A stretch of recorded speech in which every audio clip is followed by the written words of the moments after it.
Assalamualaikum. Welcome to Physics of the Universe, a platform where you can learn physics from basic to advanced। और आज हम पढ़ेंगे class 11th physics unit number 4 work and energy का interesting और important topic जो कि MCQs में और शॉर्ट क्वेश्चन में पूछा जाता है। तो बात कर रही हूँ पावर की। काम करने की स्पीड को हम पावर कहते हैं। इसका कॉन्सेप्ट हमें जेम्स वॉट ने इन 18th सेंचुरी में दिया था। इंट्रोडक्शन पढ़ लेते हैं कि machine may be classified by the speed with which they transfer energy or do work। जो मशीन्स होती हैं उनको भी on the basis of their speed जो है वो क्लासिफाइड किया जाता है। ठीक है, क्यों क्लासिफाइड किया जाता है कि वो किस तरीके से जो है वो कितना जल्दी जो है वो वर्क डन करती है। यहाँ जो टर्म लिखा हुआ है एनर्जी ट्रांसफ़र और डू वर्क। एनर्जी कैसे ट्रांसफ़र होगी? इन द फॉर्म ऑफ वर्क। अगर हम देखें तो आप देखते हैं जैसे आप साइकिलिंग कर रहे हैं, ठीक है, तो आपके मसल्स क्या करते हैं, केमिकल एनर्जी देते हैं किसको, साइकिल को। वो किस में कन्वर्ट होती है, काइनेटिक एनर्जी में कन्वर्ट होती है। सेकंड एग्जांपल ले लेते हैं, हीट जो कि है वो ट्रांसफ़र होगी from the hot object to the cold object. ठीक है, अगर रेडिएशंस की बात करें तो जितनी भी हमारे पास स्पेस से रेडिएशंस आ रही हैं in the form of waves आ रही हैं। ठीक है, तो एनर्जी का ट्रांसफ़र हमारे पास in the form of work, in the form of heat, in the form of radiations होता है। ठीक है, तो ये जो पावर होती है ये हमें बेसिकली ये बता रही होती है कि कितनी जल्दी एनर्जी का ट्रांसफ़र हो रहा है, कितना जल्दी काम हो रहा है, ये हमें कौन बता रहा होता है, पावर बता रहा होता है। ठीक है, अब आपने देखा है कि जो वर्क की डेफिनेशन में हमारे पास कोई टाइम का फैक्टर इन्वॉल्व नहीं होता। वर्क की डेफिनेशन क्या है, फोर्स इनटू डिस्टेंस। ठीक है, आपने बॉडी के ऊपर फोर्स लगाई, बॉडी ने कुछ डिस्प्लेसमेंट कवर किया, कुछ डिस्टेंस कवर किया, उसको हम बोलते हैं वर्क डन। ठीक है, लेकिन अगर हम वर्क की बात करते हैं कि कोई काम हुआ और कितनी जल्दी हुआ है, तो कितनी जल्दी हुआ है तो मतलब एक वक्त आ गया बीच में, जब एक टाइम इन्वॉल्व हो रहा हो इसमें, फिर हम क्या करते हैं कि पावर को ले आते हैं। ठीक है, लेकिन जब हम सिंपली बात करते हैं फोर्स इनटू डिस्टेंस तो फिर हम वर्क की बात करें। लेकिन जब हम कहते हैं कि कोई काम कितनी जल्दी हुआ है, उसकी स्पीड क्या थी, कितने वक्त में हुआ है, तो फिर पावर आ जाता है। ठीक है, the same amount of work may be done bye an agency. अच्छा, एजेंसी का मतलब कोई पर्सन यहाँ पे हो गया, कोई मशीन हो गई। ठीक है, in a small interval of time. यहाँ पर एक एग्जांपल दी हुई है, say 1 second, while it may be done by another agency in much larger time, say 1 hour. ठीक है, so from our daily experience we can say that the former agency have more power than the latter one.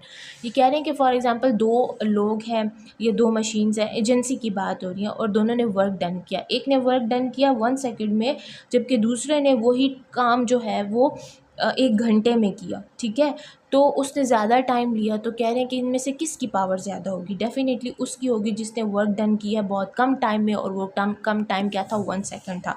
तो किसकी power ज़्यादा हुई? उसकी, जिसने 1 second में जो है वो वर्क डन किया। ठीक है, अब पावर की डेफिनेशन बहुत आसान यहाँ पे लिखी है कि पावर डिफाइन करता है रेट ऑफ एनर्जी ट्रांसफ़र। मैंने आपको उस टाइम बताया कि पावर हमें क्या बताता है कि कोई काम हुआ है और कितनी स्पीड में हुआ है।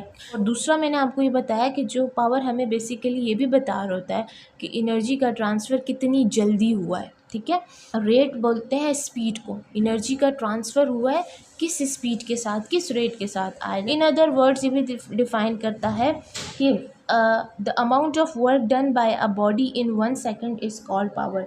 वो अमाउंट ऑफ वर्क जो कोई भी बॉडी 1 सेकेंड में करे, ठीक है, उसको हम बोलते हैं पावर। पावर एनर्जी का ट्रांसफ़र भी बताता है, कोई काम इस स्पीड के साथ हुआ है उससे भी बताता है। ठीक है, ये मैं जो जल्दी वाला वर्ड यूज़ कर रही हूँ वो इसलिए यूज़ कर रही हूँ कि एक बॉडी जिसने कम टाइम में काम किया है दूसरी बॉडी के कंपैरिजन में, यानी उससे पहले किया, उससे कम वक्त में किया, तो इसलिए उसकी पावर जो है वो ज़्यादा होगी, इसीलिए हम स्पीड का वर्ड यूज़ करते हैं। और साथ ही साथ हमें बताता है कि कोई अमाउंट ऑफ वर्क है वो एक बॉडी ने 1 सेकेंड में किया तो वो उसका पावर है। ठीक है, अब मैथमेटिकल फॉर्म इसका देख लें। कहते हैं अगर एक बॉडी ने वर्क डन किया है, W उसका वर्क डन है, और उसने T सेकंड्स में, टाइम T में किया है, तो उसकी पावर हम कैसे बताएंगे? उसकी पावर बताएंगे जो उसने वर्क डन किया उसको डिवाइड करेंगे टाइम के साथ, क्योंकि पावर बतानी है ना, तो फिर हमें वर्क डन को जब हम टाइम से डिवाइड कर लेंगे तो हमें पावर मिल जाएगा।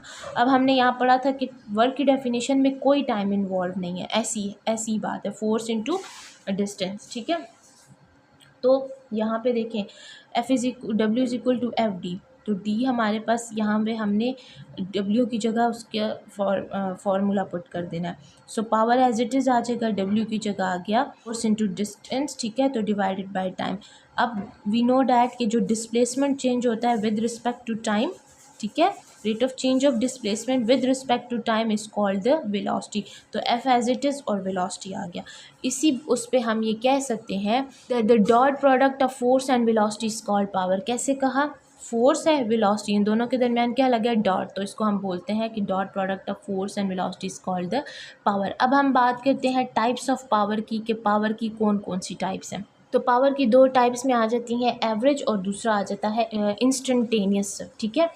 एवरेज का मतलब होता है कि वर्क फाइंड करना है, तो टोटल वर्क फाइंड करने के लिए जो एक्शन में आ जाता है वो आ जाता है, पावर तो आता है लेकिन एवरेज पावर उसे बोलते हैं, जब हम टोटल वर्क डन फाइंड करना चाहते हैं, ठीक है।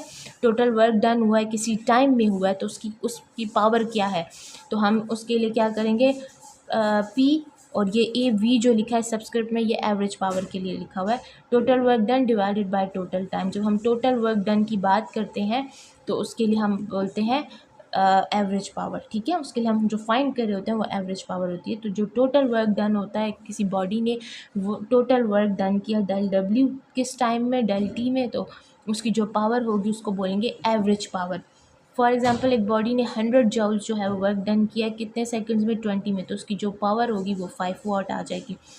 इंस्टेंटेनियस छोटे टाइम पीरियड के लिए जो वर्क डन करते हैं, ठीक है, हम छोटे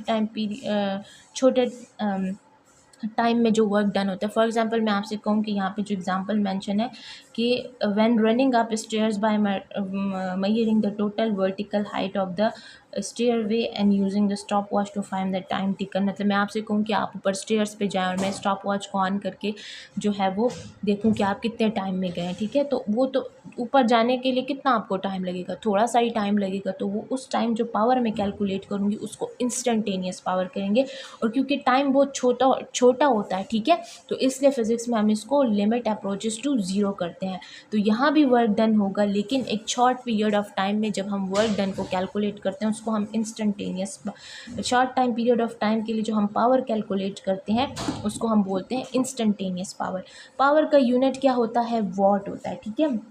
अब वॉट को हम कैसे डिफाइन करते हैं, देखें, power is said to be 1 watt. अगर हम एक कोई बॉडी है उसने 1 जूल जो है वो वर्क डन 1 जूल जो है वो वर्क डन किया है कितने सेकंड में, 1 सेकंड में। एक बॉडी ने वर्क डन किया है, वर्क का यूनिट क्या होता है, जूल, टाइम का यूनिट क्या होता है, सेकंड।